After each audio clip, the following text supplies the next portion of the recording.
Polar is a new film on Netflix that I knew nothing about until it came out. It stars Mads Mikkelsen and Vanessa Hudgens. Mads Mikkelsen is a hitman called Duncan, or the Black Kaiser, who is nearing retirement. On his retirement, he gets a payout of $8 million.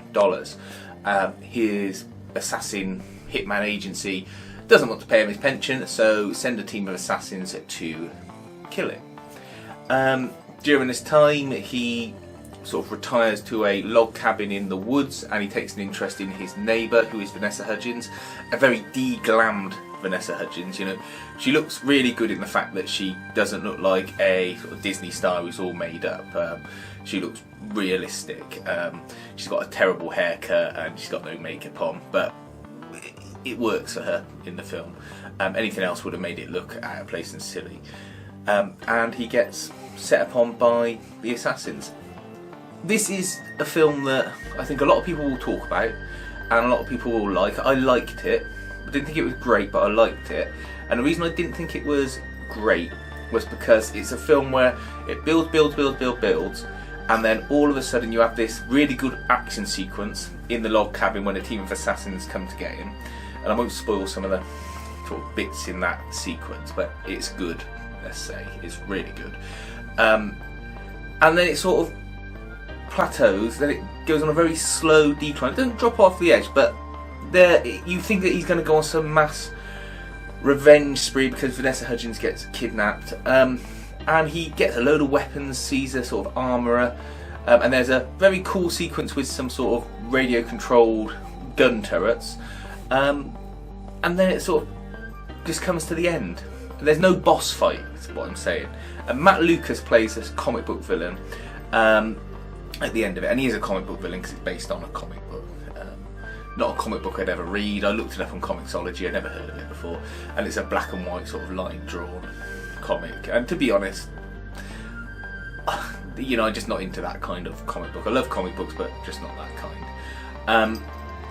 But you know, it just ends. He just walks in, and there's a funny bit where all the henchmen who see how badass Mads Mikkelsen is just go, "Oh, sod it, you can just go in, mate, and kill him." And he does just kill him. There's no secret weapon, there's no extra henchman, there's no super assassin he's got to fight, which would, you know, fall with normal conventions, I suppose.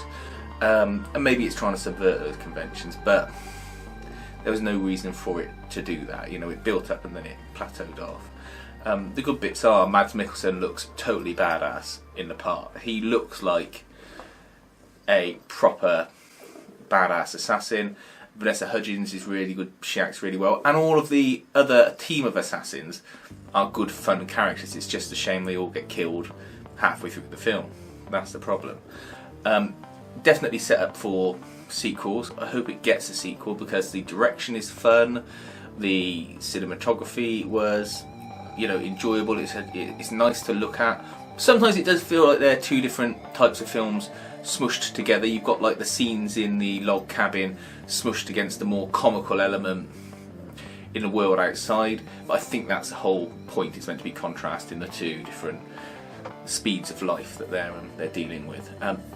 Definitely worth watching if you want some sort of Friday night entertainment that isn't going to tax you too much, and you can go, "Oh, that's pretty cool, that's pretty cool." I mean, I watched it with my wife and she doesn't like this kind of film, but she enjoyed watching this. The only reason she turned against it, let's say, is because Vanessa Hudgens was in it, and she just got to think about Vanessa Hudgens, so she doesn't like her. But there is a torture scene in it that, although they don't do a lot of sort of really obscene torture, there's some snipping with wire snips on his skin that just makes, ugh. You wouldn't think it would be that bad with all the gore and all the grotesque things you can see on film today. Just those little sort of nasty cuts are the ones that really stick in your mind. And there's also a good scene with a nail gun, but I'll leave you to discover that. That's near the start, and it's not something you'd ever want to happen to yourself. So Polar, definitely worth watching. Don't know if you should check out the comic or not, haven't read it, but I don't think it makes a blind bit of difference as to whether or not you enjoy this film. But just don't have too high expectations. Treat it for what it is, a Netflix original that you've probably not heard about, and that will give you some entertainment. A bit like another film that came out, Spectral. Again, a film you've never heard anything about, but it's actually a really, really good watch. And I would say if you don't want to watch Polar, or you've watched it already, give Spectral a watch as well. Definitely worth watching too.